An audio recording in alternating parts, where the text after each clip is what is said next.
छोटे से गांव में रामू नाम का एक गरीब किसान रहता था। उसके पास ज्यादा जमीन नहीं थी, सिर्फ 2 बीघा खेत और एक छोटा सा कच्चा घर। परिवार में उसकी पत्नी और 2 छोटे बच्चे थे। रामू बहुत मेहनती था, लेकिन किस्मत जैसे उसका साथ नहीं देती थी। कभी सूखा पड़ जाता तो कभी बाढ़ आ जाती। कई बार उसकी पूरी फसल खराब हो जाती थी। गांव के कुछ लोग उसका मजाक भी उड़ाते थे। वे कहते, रामू, इतनी मेहनत करने से क्या होगा, तेरी किस्मत में गरीबी ही लिखी है। लेकिन रामू हमेशा मुस्कुरा कर कहता, मेहनत करने वाला कभी हारता नहीं, बस जीत थोड़ी देर से मिलती है। एक साल बहुत भयानक सूखा पड़ा। खेतों में पानी नहीं था। कई किसानों ने खेती छोड़ दी और शहर काम करने चले गए। लेकिन रामू ने हार नहीं मानी। उसने सोचा, अगर बारिश नहीं है तो मैं खुद पानी का इंतजाम करूंगा।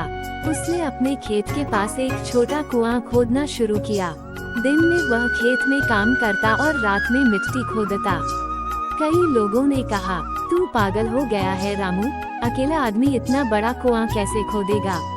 लेकिन रामू ने किसी की बात नहीं सुनी। लगातार 3 महीने की मेहनत के बाद आखिरकार उस कुएं से पानी निकल आया।